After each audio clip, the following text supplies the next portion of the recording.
So I'm Janaya. I'm not sure how you stumbled across this video, but I'm so glad you're watching. I appreciate your support. If you haven't already heard about Crowned Confident, definitely go follow us. Our Instagram, we have Facebook. We're not that active on Twitter, and we're working on getting the blog slash vlog back up and running, which is why I'm here to start the very first vlog video for Crowned Confident. So my Instagram and Facebook are Crowned Confident, but my vlog is gonna be Crowned with Confidence. So yeah, I am excited and I'm glad you're here. So what I wanted to touch bases on today is something that's been weighing really heavy on me lately, the past couple weeks, or few weeks rather. And we all are here for a purpose. And that's why this segment is called Live on Purpose. So again, we all have purpose. There's a reason for all of us being here. We were all created with a unique purpose and vision and destiny. Not only for us, but that vision and that destiny and that purpose will, in the end, affect the lives of those that we will come in contact with one way or another. We all can do it. We all have that potential to reach our goals and fulfill our purposes. So you can do it. I'm here to encourage you to get started wherever you are. Meet God halfway. You can do all things through Christ who strengthens you. That's Philippians 4:13, of course.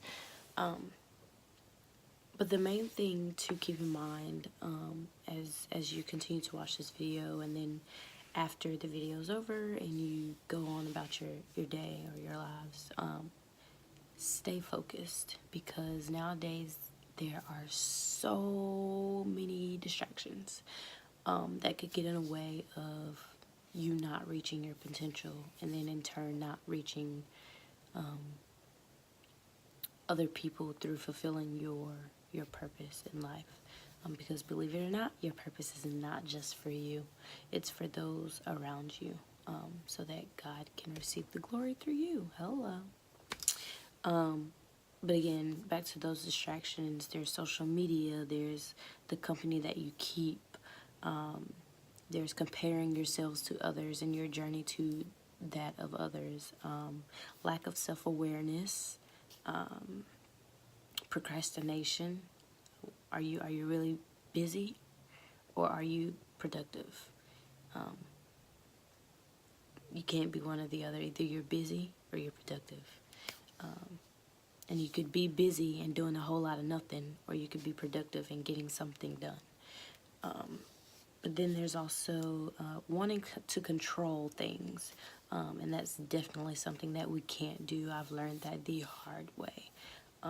Your timeline, or our timeline, and God's timeline are usually not one and the same. And the sooner we realize that, the sooner we can begin to move on with life in a direction that we should be headed. So again, first off, social media. Social media is such a big distraction, and although I use it every day, all day, when I get a chance, I'm always like on Instagram or Snapchat. And sometimes I even find myself rolling over when I wake up, pick up my phone, and the first thing that I go to do is either check my messages or check notifications from Instagram, or check my feed on Twitter, or see who's posted on Snapchat, and that's really a huge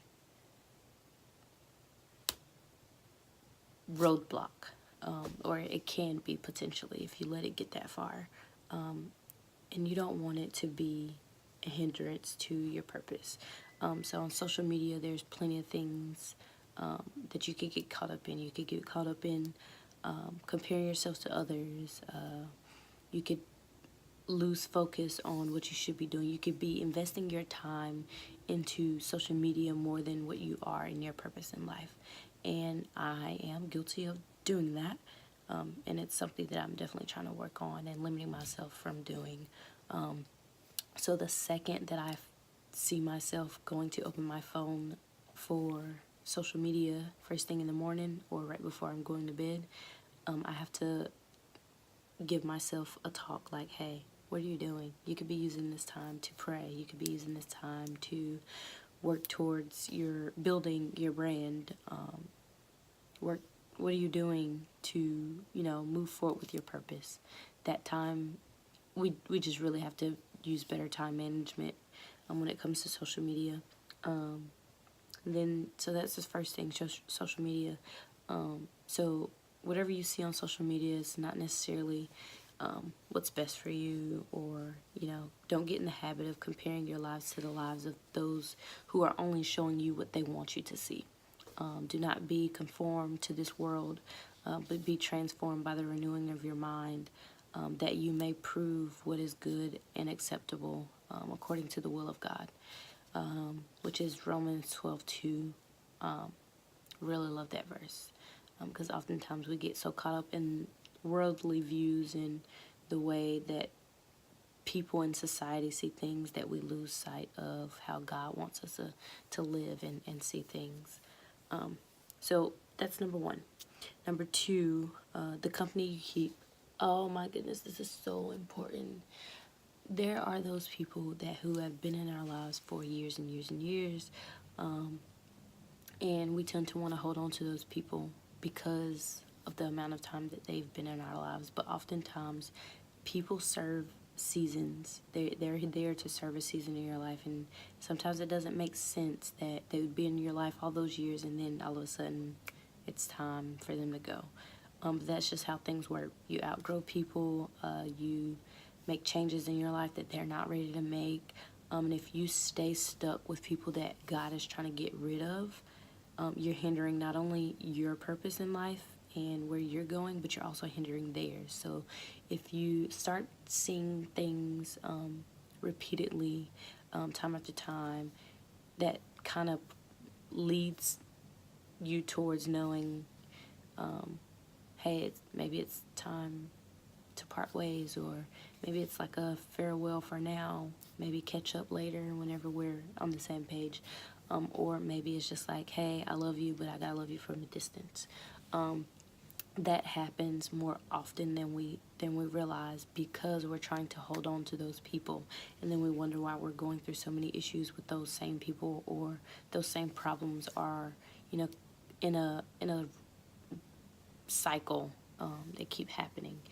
Maybe you need to stop and analyze the situation like, hey, maybe God is trying to remove these people from my life so that I can move forward, because these people could be right here, and your purpose could be right here, and until you jump over that hurdle or go around and say, hey, I love you, but I gotta love you from distance, you will never get onto that other side of the wall, so that you can be where God needs you to be. So it's okay to let people go. It's okay to let certain situations go, because in the end, it's going to be what's best for you and the other person, or people. So choose your company and your friends wisely, and you evolve past people. I mean, that's part of life. It happens. It's not you being mean, but it's you listening to what God has to say. So yeah, don't be fooled, because bad company can corrupt good character, and that's the last thing you want to do while you're on the journey of figuring out who you are and where you're supposed to be going, according to the will of God. So that's number two. The company you keep. can really, really, really affect your purpose in life.